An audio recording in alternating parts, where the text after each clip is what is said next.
Laurent Gbagbo, ils l'ont acquitté et ils l'ont gardé. Et des cyniques de tous bords jouent avec la vie de l'homme. Où avons-nous déjà vu cela? Ils défendent leurs intérêts. Et nous n'avons toujours pas compris. Qui va défendre les nôtres si nous passons notre temps à nous plaindre, à bavarder, à commenter, à gaspiller de l'énergie, à refuser de voir les réalités et les affronter telles qu'elles sont, à ruser, à tromper, à nous détruire mutuellement et à bannir la pensée différente? Les bien-pensants, y en a marre. Ah, c'est la dictature, le Fun Club qui voit des traîtres partout, y en a marre. Devant les dangers de dépeuplement de notre pays, peut-on travailler sur la contradiction principale? Y en a marre.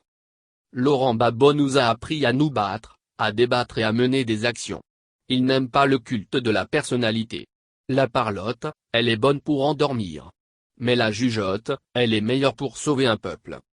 Nous voyons Ouattara avancer et nous passons notre temps à nous étonner, à nous illusionner entre ceux qui pensent utiliser d'autres, sans un minimum de contrat, pour espérer arriver au pouvoir alors qu'ils n'ont pu sauver des mairies qu'ils ont remportées dans les dernières municipales. Il faut que chacun en revienne à l'humilité car le bilan de chacun est connu dans ce pays. Se concentrer prioritairement sur l'essentiel. Est-ce possible? Dictature de Ouattara vers un troisième mandat. Y en marre le bavardage. Quand nous voyons que le navire RHDP prend de l'eau de toutes parts, il nous faut maintenant mieux nous organiser. Y en a marre les commentaires. La délation, l'ostracisme et le dénigrement de la différence, n'avons-nous rien appris de là où les intrigues nous ont conduits? Nous savons qu'une lutte s'organise entre des partenaires qui s'écoutent, qui se respectent malgré les opinions diverses, des points d'accord et désaccords. On peut au moins apprendre cela de ceux qui veulent perpétuer leur domination sur nous. Y en a marre la science supposée infuse. Y en a marre le piège de l'intolérance. Y en a marre la duplicité.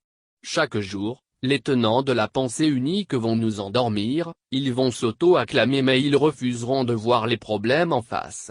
C'est toujours la faute de l'autre. Tout le monde devient traître là où on refuse de réfléchir, au profit de l'idolâtrie. Y en a marre car tout ceci nous laisse à chaque fois sur le bord du chemin malgré nos atouts. Assez de somnifères. Réveillons-nous un peu. Y en a marre. Que valent les intrigues devant nos vies? Il faut intégrer qu'une opposition sans contrat social et donc divisée va à la perte. Peu de si, FPI et autres partis progressistes, il est impossible de gagner des élections devant Ouattara avec cette et un enrôlement truffé de fraude. Aidons-nous et Dieu nous aidera. Les acquis d'une lutte depuis 2002, ont été détournés par quelques illuminés, par les promoteurs de l'entre-soi qui nous font courir à la perte depuis des décennies. Depuis des décennies, les illuminés ne pensent qu'à eux. Mais où est le peuple dans tout cela? Que faisons-nous pour nos parents qui broient chaque jour du noir? Y en a marre les positionnements égoïstes. Les créations de sectes et de clubs de fans. Une lutte n'est pas un champ de cirque. Y en a marre. Le peuple doit reprendre ses droits. Nos égos individuels doivent s'abaisser devant l'intérêt collectif, notre pays commun. C'est ça qui nous lie d'abord. Et nos sensibilités viennent ensuite. Rien ne nous aidera malgré nous. Y en a marre. Mettons ceux qui ont leur agenda de côté pour se battre pour le peuple. Devant la priorité du moment, la clé est le rassemblement quelles que soient nos différences. C'est notre point de vue.